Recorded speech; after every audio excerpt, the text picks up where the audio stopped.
this is The Wild Around Us. I'm Jeremy, your personal naturalist. I'm coming to you from the Squam Lakes Natural Science Center, where we advance understanding of ecology by exploring nature. This season, once again, we're taking a walk around our exhibit trail, and today we will be comparing the red fox and the gray fox. So let's briefly touch upon the benefits of these really quite amazing creatures. Foxes play a vital role in controlling rodent populations. Mice and voles sometimes can become pests, and by preying on these small mammals, fox help maintain a lower population for these species in a local ecosystem.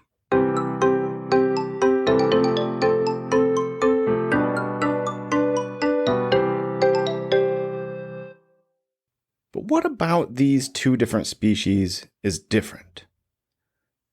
Red fox and gray fox, they have a lot of similarities. They're both found in New England, but they have some unique characteristics that set them apart from each other as well. Red fox, slightly larger of the two, with a vibrant reddish-brown fur coat and a distinctive white-tipped tail. They have adapted well to human presence and are commonly seen in both rural and urban areas across the region. On the other hand, gray fox are more subdued in appearance.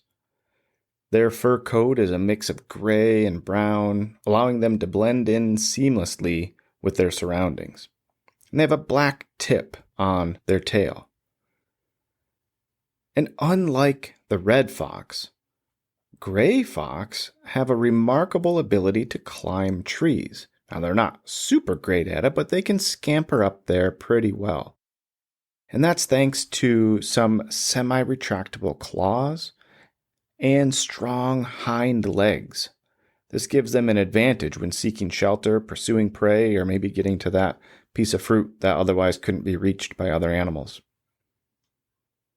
When it comes to diet, both fox species have a similar taste for small rodents. Other small mammals, birds, and fruits also make up their diet.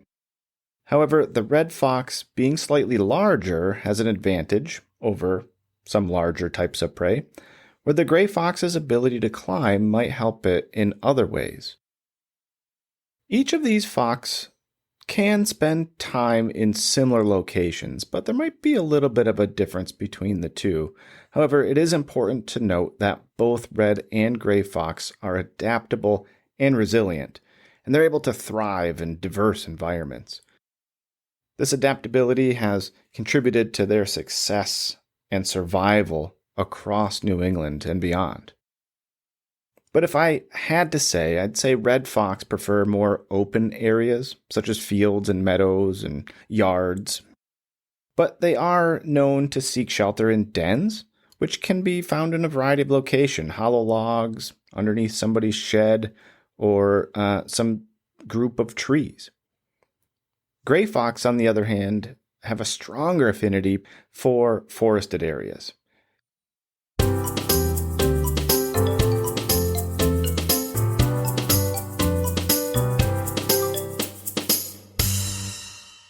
Both red fox and gray fox have a variety of sounds that they make. And I'm not going to be able to play them all for you today, but I do have a call from each the red fox and the gray fox. Let's listen close and try to guess which one this first sound is.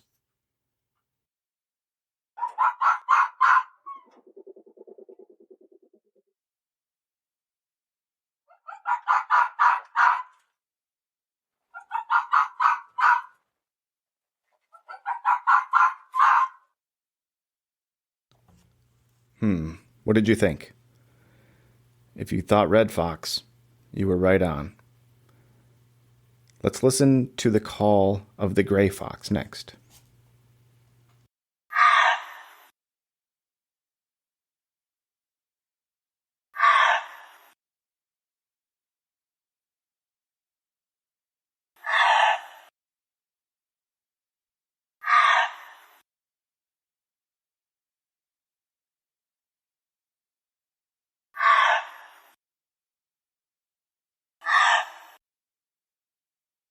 and I have one more sound of the gray fox for us to take a listen to. This has a little bit of a growl with a bark at the end of it.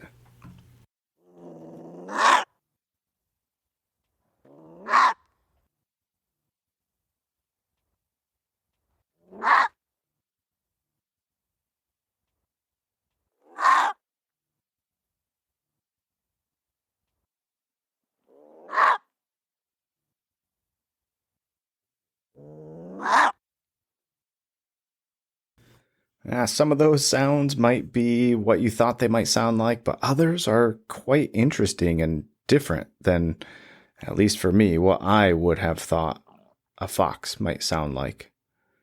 They can often be confused with other animals in the wild, and you can probably see why.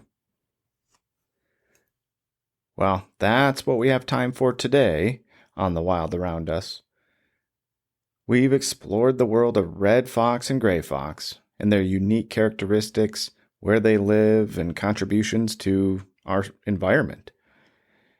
Thank you for joining me. I hope you've enjoyed this adventure today, and don't forget to do the important thing and get outside and explore the wild around you.